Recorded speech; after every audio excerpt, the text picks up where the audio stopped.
Some of the big mistakes of novice sprayers, one is going to be to try and coat too much in one spray. So, man, I don't know what to say. You don't need to say anything. Oh my goodness, that is gorgeous. Oh my goodness, that's amazing! Wow, that is beautiful. If you'd like to follow the process of turning a block of wood like this into a guitar like this, then you've come to the right place. And if you would like to see me give this guitar away, click subscribe, hit the bell.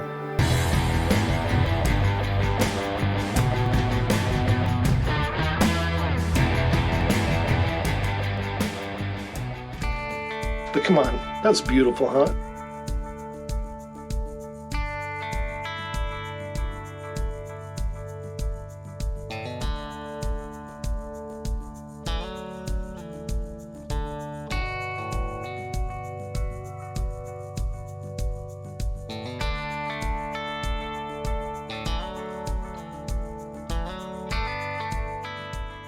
Sand this down and scuff it again, and then we're going to clear coat that with the 1K pearl coating from dupli-color.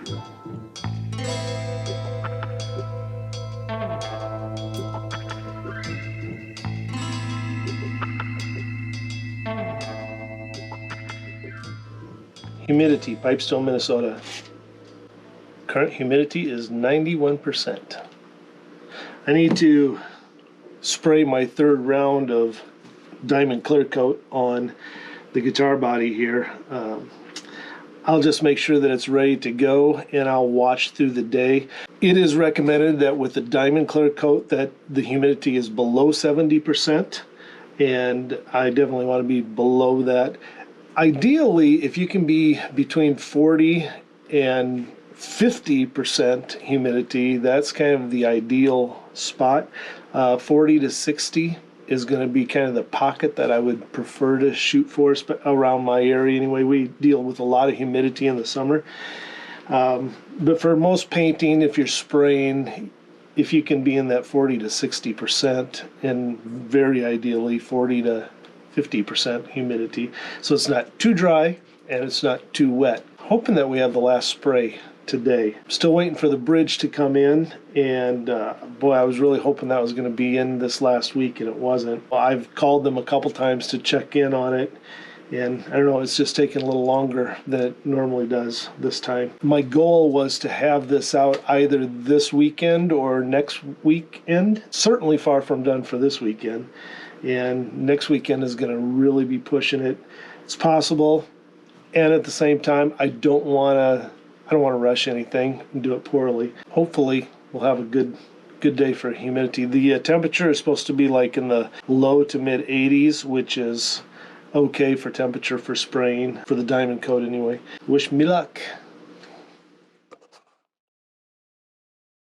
Well, the humidity today is much, much better. So, shouldn't have the issues that I had before, and I couldn't spray it all yesterday because the humidity was so high yesterday. I was in the mid 80s to mid 90s, and then it rained, so couldn't do it yesterday. Ready to go now though. Each time you use it, you are supposed to stir it with a clean something or another, kind of lift up with it. You do not want to dip a brush into the can, use the brush, and then re-dip into the can. Always pour it into something else, because they say otherwise it's going to contaminate it and it will go bad very quickly.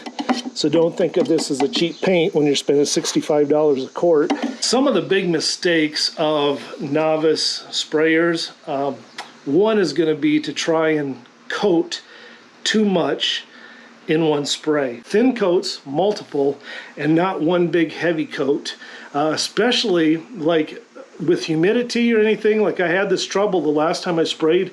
Our humidity like shot up. I sprayed, and then all of a sudden within half hour or so, I don't know what rolled in, but we had a lot of humidity come in, and then you end up getting these little bubbles underneath. I think they're a carbon dioxide bubble as it's curing, and they kind of get stuck in there, and then you got to sand all those out. So you don't want to do that.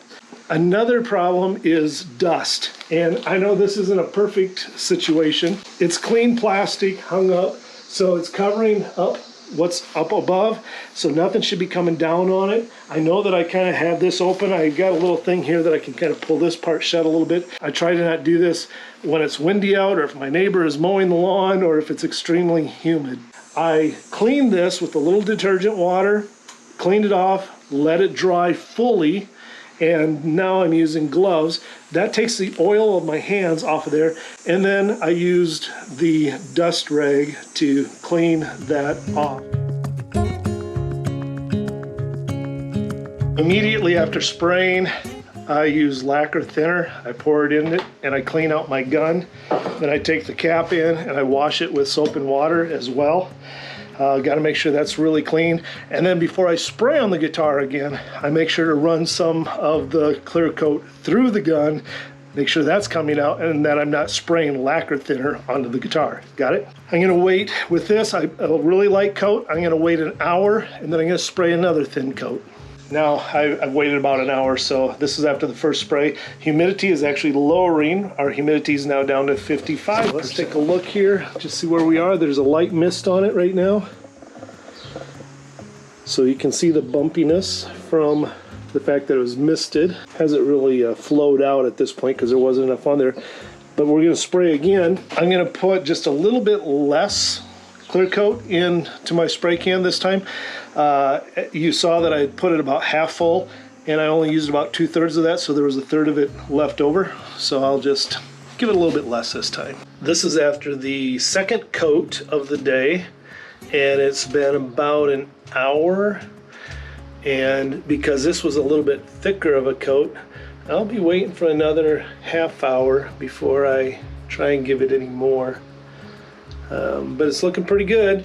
See some very light, like orange peel in there at the moment. We'll see after this next spray if that's going to kind of level out as well. But it's looking good. I'm pleased with it. It's been a while, but a quick flashback. We got Corwin back. We're gonna work on his guitar a little bit more today. He's gonna work on his headstock, and we got to put some more sealer on the mahogany of this. But guys, as this has dried and he has sanded this, I really like the white over the black on this curly maple. So check this out. So you decided that you're going to do a headstock, not like the traditional Tele headstock, but something more like maybe Ibanez or... Yeah, something like this. Something like slightly different to give it a bit more of a unique taste to it. Yep. And he's thrilled that he's using the EMGs because he wants to be able to play metal more than blues or country or... I mean, really, Teles are used for all sorts of stuff. Yeah. But it's going to be a Tele body with an EMG 81X in the SAX, right? Yep. Yeah. 81X in the bridge, and then an SAX in the neck, which is fantastic for it makes it so it's really well rounded actually, because that 80 for metal, that 81X is what you're gonna. I mean, that's that it screams. It's what people use, so you'll love that. Cool. Well, you get to work on this and figure out what we're gonna do, and then we can cut out headstock and kind of move on from there. Okay, I've sprayed it 3 times so far today. It is now 7:45 in the evening, and I'm going to give it one last spray. I'm not going to do any sanding on it or anything for at least 2 days. Then we can sand it. Hopefully, when I sand it, that I can see that it's completely level, then we'll polish it. And hopefully, I'll have a bridge by then. One more time. All right, I think we've got it figured out what the headstock's going to look like. So why don't you show us what it's going to... So I had the idea of it being more for metal and harder rock and stuff like that. So with the body of the Telecaster contrasting with the sharp edges of the headstock and just this whole design. And then this section here will be moved down a bit. We're going to use the router to move that down and maybe stain it differently. So we got 2 layers here. We got 2 layers layering on that headstock, and I think that'll look really nice. Yep. if this is like 1/8 of an inch down, you could potentially do like binding on this part. You know, like you could bind that and then bind, you know, binding. I have like a hard time. You don't want to cut your hair off. Yeah.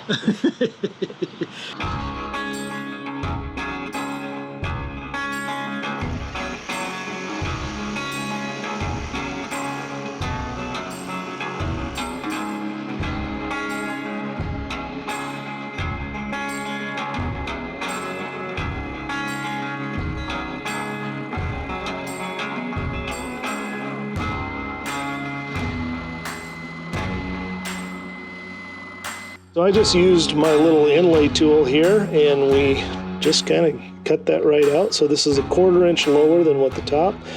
And Corwin's still going to decide exactly how he wants to stain, but this might be white like the body and then this darker, more like the fretboard. We'll see. Who knows? We'll get creative. We might put some binding in on the edges here yet. So, all right. Good job done today. Yeah. See you, Corwin. I've gotten this one sanded down again as well. Now I'm gonna see if I move this, maybe you'll see like where there's like ridges and bumps in here yet. That's what you're looking to get away from in your final product. So we're gonna be spraying this again and then again. So at least 3 times, I'm sure, before we're gonna be able to get this nice and flat without having these little sparkly, if you can see that, just where the light might hit it. You got ridges here and ridges here. I want this to be able to be completely smooth and flat. So right now I've got it sanded, but I wet sanded it, so now I'm going to leave it overnight so that it will dry, and then tomorrow we'll spray it again. Well, hey guys, it's been just a few days where I really haven't filmed a whole lot for you, and it's basically because I've just really been doing the same thing over and over again. That's sanding one of these 2 guitars down, either this one or the yellow one, sanding and then respraying, and just kind of doing the same thing. But I got to do it. It's got to get done, so it just takes a while. But where I'm at now is I believe I am either on the last or the next to last, I think I'm on the last though, time of spraying, which I have sprayed, and now I can sand this down and then begin to polish it. I never know until I do this initial sanding and see that I can get it all completely leveled off, and everything is leveled off and I haven't burned through the clear coat, which God forbid, I hate it when that happens. Usually doesn't, but it has happened. But I don't know until I get it all sanded down and see, do I have any dips or pits or something that needs to be fixed, whether or not I'm actually ready to just start working my way up. I'm going to start with 600 grit on this, then I'll go to 800, 1,000, 1,500, 2,000, 2,500, 3,000, and then I'll begin to polish it. Now I want it to be as shiny as it is right now, where it's untouched. But the problem of just leaving it like this right now is there is what we call that orange peel. And that's where it looks kind of like the orange peel on an orange, where it's a little wavy and bumpy. And you need to smooth that out first. So that's what I'm going to do now. Sorry that this might seem a little bit redundant, but this is just the reality. You come to a place where you just have to do these things, and there might not be a lot of new things that I'm showing you today necessarily. Well, maybe for somebody. One little trick that I figured out is where I screw this into the body, which goes through in there so that I can hang this. With most clear coat, it's not an issue, but with this clear coat, because it goes in thicker, the first time I did this, I quickly filled in the grooves on my screws, so I couldn't get them out real easy without digging out the stuffers. So I just put a little piece of tape over. Now my screws are nice and clean and I can take those out. If you're kind of new at doing stuff like this, it might be really intimidating, cause a little anxiety. When you've sprayed and you've sprayed quite a few coats and you get this nice glossy finish, you see little waves in it and all, but it can be really intimidating to then take sandpaper to it. You learn over time as to about what you can do. I'm not saying that I would never burn through clear coat ever again, but I sure do it a lot less now than I did when I first started. With this one, I've started with 600 grit sandpaper for doing this final cut on this finish. And I'm going along now along these edges here. And I really want to be careful with the corners, like there's kind of a ridge here. If you see that ridge there, I use 600 grit on this flat part, but I definitely don't go on this ridge with the 600 grit sandpaper because ridges will wear down very quickly. So I'll wait for that. I won't go over that until I get to almost 2000 grit sandpaper before I start on that part of the ridge. But these flat surfaces, I can use a 600 grit to start with if I know that I've got plenty of coats on. I am taking this down so that all of the little divots and waves that were in it are gone. I bring it down most of the way with the 600 grit, and I'm still on 600 grit, but if I take you over here and kind of go like this, and you probably see some little speckles of shine. The light reflects off of the surface that is dipped down, because what's dipped down hasn't been sanded, and so you see little speckles in here and there. Well, I got this pretty good. I mean, I can't fill those bumps at all with my hands, but I've got it. I can see it when I move it up and down a little bit. I'll take it to this point with the 600 grit, and then I'm going to pull out the 800 grit, and I'll go over it again, and it'll get a little bit better. Then I'll pull out the 1000 grit, and it's going to get it a little bit better. But I try to be careful that I don't go too deep with my paper. Personally, I like to make sure that it's really perfect if I can, to whatever degree. And I'm not perfect, so don't misunderstand me. That's not I make plenty of mistakes. But instead of just doing a touch-up on a spot, I will typically spray the whole thing. If I was doing this as somebody just manufacturing guitars, that'd be very time-consuming, and I wouldn't make very much money with the hours that I spend. I do it more because it's a joy, it's a hobby. I've been at this now with the 600 grit for probably 4 hours today, and I've got I've got the front pretty well done. I've got the fretboard pretty well done. I've got the back mostly done here, but I still got a lot of stuff to do. I still have to do the neck. There's plenty to do with the 600.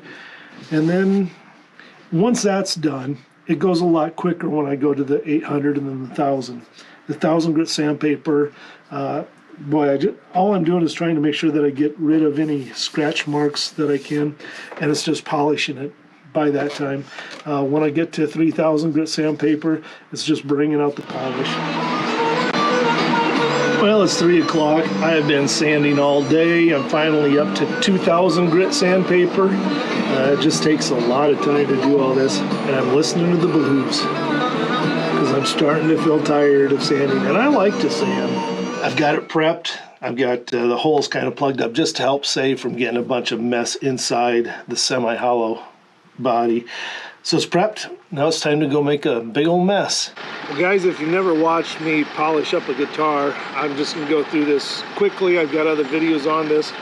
But the way I do this is I use a turbo cut by Wizard first, and then I use a finish cut, and then I will hand polish it. But right now, what I will do is polish it up with this sponge. This is basically a buffing wheel that you get from an auto place. These sponges are even just a little bit harsh for what I'm going to be doing, so I put over it one of these soft buffing cloths.